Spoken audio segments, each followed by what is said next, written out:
तेजस की नई चाल और सचिन की छुपी सच्चाई, क्या सच सामने आएगा? तेजस जो बड़े ही गर्व के साथ अपने घर वालों को यह खुशखबरी देता है, उसे कनाडा में नौकरी मिल गई है। लेकिन इसमें एक ट्विस्ट है। यह नौकरी उसे तभी मिलेगी जब वह 14 लाख रुपए फीस चुकाएगा। तेजस की यह बातें सुनते ही परेश और सचिन ठहाके लगाकर हंस पड़ते हैं। उनके लिए यह किसी मजाक से कम नहीं। सचिन कसता है तेजस पे टोंड। तेजस जो अपनी शादी के समय पिता से लिए गए 7 लाख रुपए तक नहीं संभाल पाया, अब फिर से नए सपने बुन रहा है। बिना पक्की नौकरी के ही वह हवाई किले बना रहा है। तेजस की इस सोच पर परेश और सचिन को उसकी बेवकूफ़ी पर यकीन नहीं होता। वह उसका जमकर मजाक उड़ाते हैं। आकाश और ममता का आमना सामना, रिश्तों में बढ़ता तनाव। दूसरी तरफ कहानी में एक नया मोड़ आता है जब ममता उसी रेस्टोरेंट में पहुंचती है जहां आकाश काम करता है। ममता अपने दामाद से रिया और उसके बीच हुई गलतफहमी को सुलझाने की कोशिश करती है।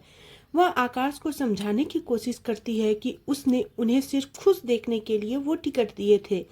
लेकिन आकाश जो अपने काम के दौरान इस विषय पर बात नहीं करना चाहता, ममता की बातों को अनसुना कर देता है। हालात तब और बिगड़ जाते हैं जब घर लौटने पर आकाश और रिया के बीच एक और गलतफहमी जन्म लेती है। रोशनी को लगता है बड़ा झटका। सचिन की सच्चाई सबके सामने आने के बाद रेणुका तेजस की नौकरी के बारे में जानकर काफी उत्साहित हो जाती है और चाहती है कि घर वाले इस मौके को हाथ से जाने न दे। दूसरी ओर रोशनी और उसके दोस्त सचिन के ऑटो में सफर करती है। सफर के बाद जब रोशनी पैसे देने से इनकार करती है तो सचिन उसे अपना किराया मांगता है। इसी दौरान रोशनी को एक ऐसा राज पता चलता है जिससे वो चौंक जाती है। सचिन अब कार नहीं बल्कि ऑटो चला रहा है। सयाली को हुआ एहसास, क्या सचिन वही इंसान है जिससे वह प्यार करती थी? जब सयाली देखती है कि सचिन एक बूढ़ी महिला की मदद कर रहा है तो उसका दिल पिघल जाता है। वह महसूस करती है कि सचिन के अंदर भी अभी भी वही दयालु इंसान मौजूद है जिससे वह कभी प्यार करती थी। लेकिन यह सच किसी से छुपा नहीं रह सकता। घर पहुंचते ही रोशनी यह खबर रेणुका को देती है।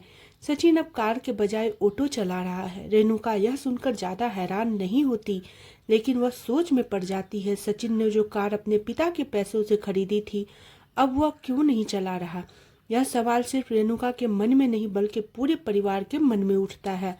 घर में उठे सचिन के सवाल, ऑटो चलाने का सच क्या है? रेणुका इस सच्चाई की जड़ तक जाने का फैसला करती है और सीधे सयाली से सवालों की बौछार कर देती है। वह सयाली पर आरोप लगाती है कि उसने सचिन की जिंदगी को मुश्किल बना दिया है।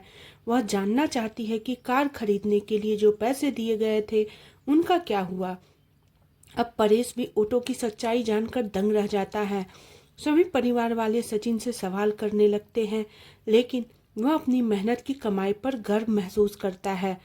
जब परेश सचिन से सीधा सवाल करता है तो सचिन न सच्चाई स्वीकार कर लेता है। हाँ, वह अब ऑटो चला रहा है। क्या सचिन का यह फैसला परिवार को और बिखेर देगा या कोई उसकी मेहनत की कदर करेगा? क्या रेणुका सचिन और सयाली को एक दूसरे से अलग करने की नई चाल चलेगी? और तेजस का कनाडा सपना, क्या यह उसकी जिंदगी की सबसे बड़ी गलती साबित होगी?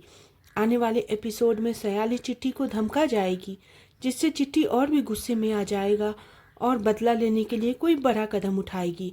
क्या आप इस कहानी के आगे के ट्विस्ट को लेकर इंटरेस्टेड हैं? तो प्लीज़ चैनल को सब्सक्राइब कर लें